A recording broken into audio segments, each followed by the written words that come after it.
Et donc, salut à tous qui est là. On se retrouve aujourd'hui dans une nouvelle vidéo. Aujourd'hui, je suis accompagné de Dimitri. Aujourd'hui, on est là pour vous parler de la carrière de Edge, pour vous donner plus d'informations sur Edge et voilà, vous éclairer un peu sur sa carrière, tout ça, ses titres, ses records, bien sûr. Voilà. Donc, je vais laisser la parole à Dimitri. Il va tout vous expliquer dans les détails. Voilà. Alors Edge, son vrai prénom déjà c'est Adam Copeland. Et Edge, il a commencé sa carrière WWE avec Christian en équipe du coup. Et ensemble, ils ont fait les premiers Tables, Leather and Chairs match. Donc les TLC quoi. Avec Tout les à fait. Dudley Boys et les Hardy Boys. Ça fait beaucoup de boys quand même. Ça se voit que Edge et Christian, eux, ont eu leur propre nom à eux. Tu vois, ils sont pas fait chier, Dudley Boys, Hardy Boys, ouais non, non. Nous on n'est pas des boys, nous sommes Edge et Christian. Et voilà. Et en gros, eux, ils ont été 7 fois champions par équipe ensemble. Ensuite, bien sûr, il a gagné 2 titres par équipe avec Hulk Hogan, il me semble. Si je ne me trompe pas, ouais, avec Hulk Hogan, il a gagné un titre par équipe. Tout à fait. Tout à Avec fait. Mysterio, justement. Après, je ne saurais pas te dire avec qui d'autre il a gagné des titres, à part Randy Orton aussi, avec la Riot RKO. Une Tout à équipe fait. d'ailleurs très originale, puisque, comme tu disais, les équipes avaient souvent un style très similaire. Mais Orton et Edge, ils n'avaient pas forcément de style Et similaire. de toute façon, Edge, il a toujours eu un style très original. Il a été en équipe avec Christian, avec Randy Orton et avec Hulk Hogan. Il a mélangé plusieurs styles. Il a été en équipe avec une personne de sa génération, qui était Christian, avec Randy Orton, qui n'avait pas du tout le même style. Ils étaient totalement différents, sans mentir.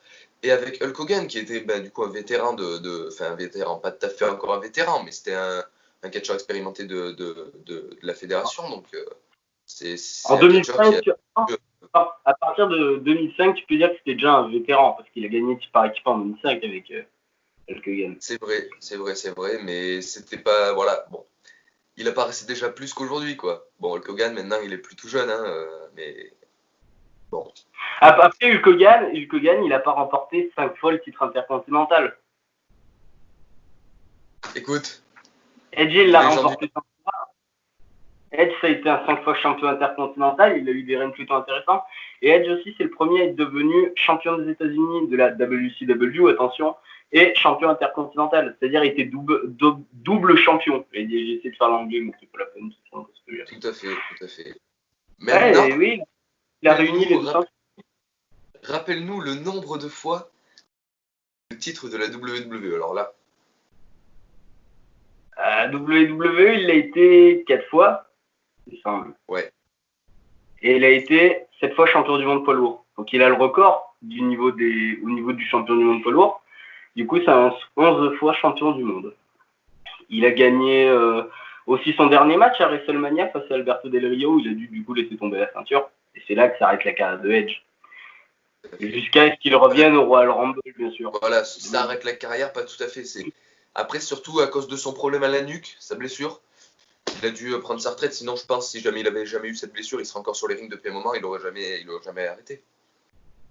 Et il aurait certainement aussi jamais fait un match tous les ans ou un truc comme ça, parce que là, Edge, maintenant, bon, en même temps, c'est son surnom, c'est l'opportuniste. S'il peut gagner de la thune sur quelques matchs, il le fera.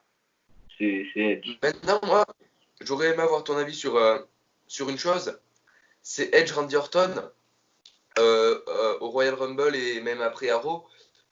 Toi, t'aurais préféré que justement que Edge et Randy Orton se fracassent la gueule jusqu'à WrestleMania, ou est-ce que t'aurais préféré justement un retour en équipe des deux? Bon, non. Rated Archeo, ça fait longtemps que c'est fini. Et puis même, que ce soit Randy Orton ou Edge, ils étaient très différents. Bon, il y en a un, c'était un opportuniste, il venait comme un chacal pour venir cacher sa mallette quand il pouvait. Ensuite, t'en avais un autre, il arrivait au Tanoware avec des Archeo, je sais pas où. Enfin non, Rated Archeo, ça aurait jamais remarché. Et puis même, Edge est trop vieux. Edge, il vient pour un Moi, match à WrestleMania, il se casse, c'est tout. Hein. moi, je Edge, pense il qu'ils rate auraient pas pu tout se ça. Hein. remettre en équipe. Je pense qu'ils auraient pu se remettre en équipe, sachant que ils ont totalement changé de style tous les deux depuis. Puisque Edge, c'est plus quelqu'un de si opportuniste que ça, justement, maintenant. Au contraire, Alors, il cherche des challenges, d'autres choses. Et Randy Orton, on peut parler de Randy Orton. C'est un style qui change aussi petit à petit, mais il garde quand même sa forme originale, quoi. Tu vois ce que je veux dire? Randy Orton, il change pas tant que ça. Hein. Pas, en tout cas. Ben, moi, je trouve que Randy Orton, plus ça va, plus il mûrit, tu vois. Parce que à ses débuts à la WWE, c'est vrai que c'était quelqu'un de très opportuniste aussi. Mais je trouve que maintenant, c'est justement, c'est quelqu'un, tu te dis, un match contre Randy Orton à WrestleMania, c'est le gros lot, quoi. Ouais, non. Moi, si j'étais catcheur et qu'on me dit, ouais, bon, tu vas affronter Randy Orton à WrestleMania. Moi, je te dis, moi, je suis pas bien fan de Randy Orton. Je trouve pas que c'est un catcheur qui peut amener grand chose. Regarde face à AJ Styles à WrestleMania 35. AJ Styles, depuis, voilà, quoi. Après, AJ Styles, son match face à Randy Orton à WrestleMania, c'était pas flag, AJ forcément un Styles. problème ou pas. C'est pas forcément un problème d'aimer ou pas, c'est surtout un problème de. C'est quand même une icône, Randy Orton. Tu penses à la WWE, tu penses certes à John Cena, tu penses à Hulk Hogan, tu penses à plein de catcheurs, mais il y a aussi Randy Orton qui est une icône. Ouais, Randy Orton, pour moi, c'est pas grand chose. C'est pas. Il est bon, c'est sûr, mais il apporte plus comme avant. Il est pas aussi génial qu'avant. Après, c'est sûr aussi, il y a comment dire, pas, je dirais pas non plus la fin de carrière ou la retraite, mais il y a l'âge qui joue, quoi. Après, Randy Orton, il est pas si vieux que ça non plus, mais je veux dire, au bout Randy d'un Orton moment, est capable faut. de faire des choses géniales dans un ring, attention. Je suis pas dit le contraire, je dis pas que Randy Orton est un mauvais acteur ou même un mauvais catcheur. C'est juste que quand tu grandis et que tu te rends compte que le catch c'est que du scénario, t'es moins, genre t'as moins la hit face à Randy Orton parce que tu te dis qu'il joue un personnage. Alors que moi à l'époque, là en 2009, quand il tapait sur Cena, qui rigolait, qui mettait des RKO, qui mettait des gens en sang, moi ça me rendait fou, genre ça me donnait envie de péter ma télé. Tu vois, je détestais Randy Orton parce que j'étais un gamin et que tu sais, je me rendais pas compte que c'était juste Tu un scénario. le détestais du bon côté quand même. C'était pas non plus tu le détestais pas au point de te dire dégage, tu le détestais au point de te dire c'est quand même culotté ce qu'il fait quoi. Voilà, j'étais vénère parce qu'il tapait sur mon catcheur préféré, voilà. Ouais. Après, il pouvait Maintenant taper sur j'aurais quoi. aimé te parler d'autre chose. C'est ben, justement on va venir sur la carrière solo d'Edge. Sur son parcours depuis ses débuts à la WWE. Alors, ce qu'il faut savoir, ben, Edge, du coup, il a fait un parcours à la ECW. Ouais, c'est vrai.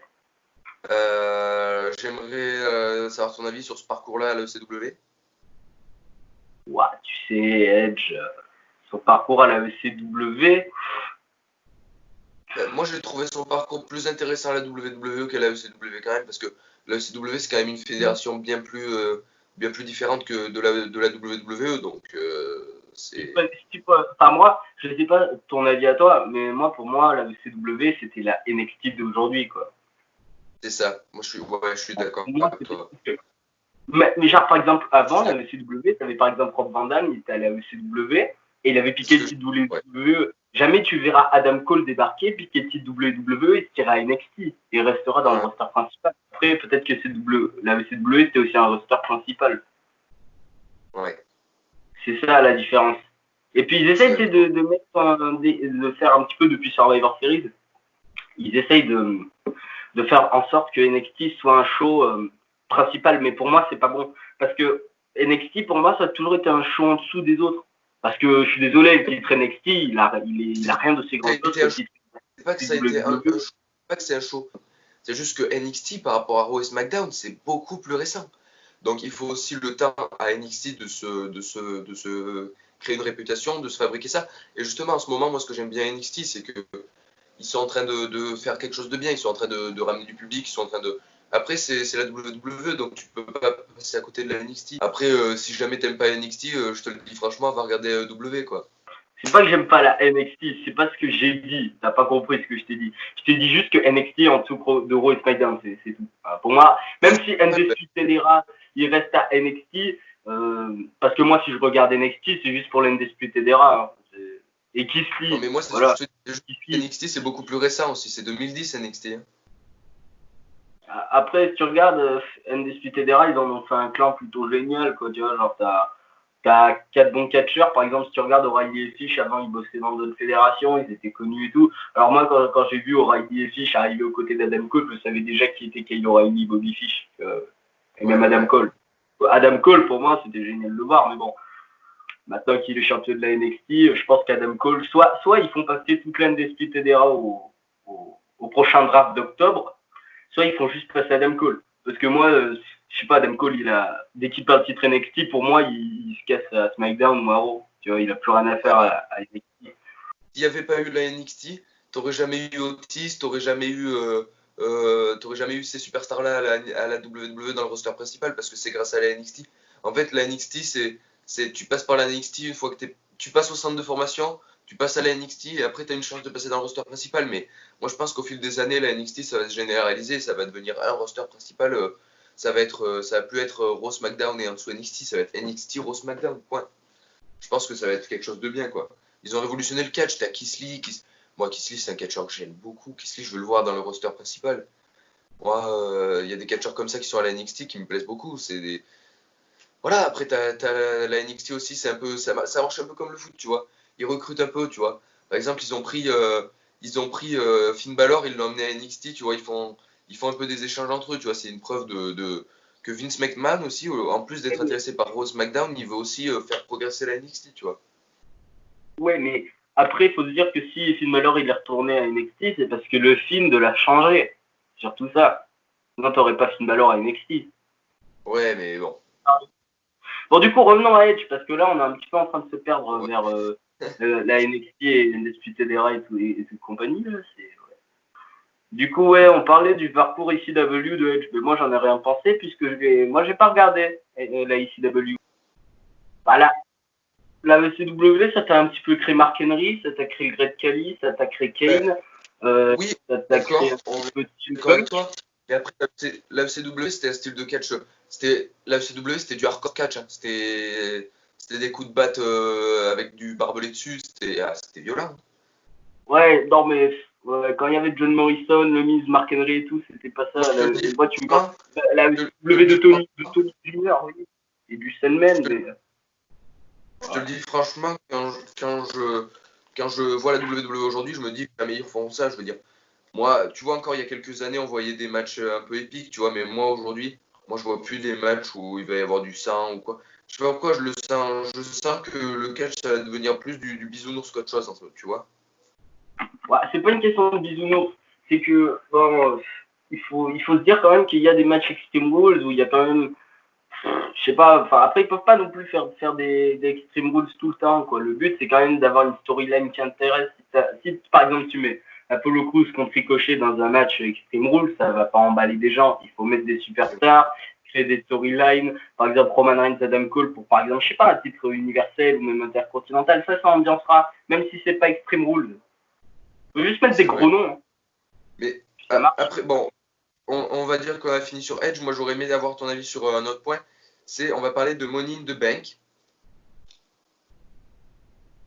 Ouais. Euh, alors, concernant Money in the Bank, j'aurais aimé savoir ton avis. T'as entendu la nouvelle ou pas comme quoi le Money in the Bank allait se dérouler sur le toit du quartier général de la WWE. Ouais, j'ai entendu, oui. Qu'est-ce que tu penses de ça? Franchement, je ne sais pas quoi en penser.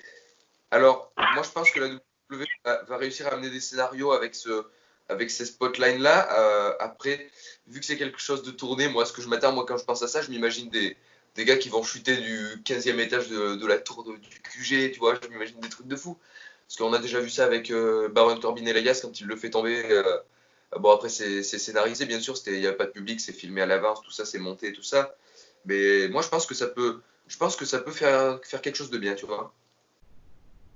Bah, ils l'ont fait parce que d'un côté ou d'un autre, c'est Money in the Bank, il y a des leaders, c'est en hauteur. T'as déjà dans le match, déjà on a quelques noms qui ont été, même ce matin, on sait déjà qu'il va y avoir dans le Money in the Bank match, on aura Baron Corbin, on aura Daniel Bryan, on aura Aleister Black, on aura Tout Apollo à fait, Crews et on aura Rey Mysterio, donc ça fait déjà 5 noms. tout à Après, fait. je ne sais pas qui seront les trois autres. Ouais, Enfin, ouais, mais Eight-Man. ouais, Donc, attends. moi je pense On que a Edge Baron y sera. Corbin. Parce que Edge quand même, Daniel. c'est. Après, moi ce que je te dis, c'est. Je Ah rêve non, mais sûrement.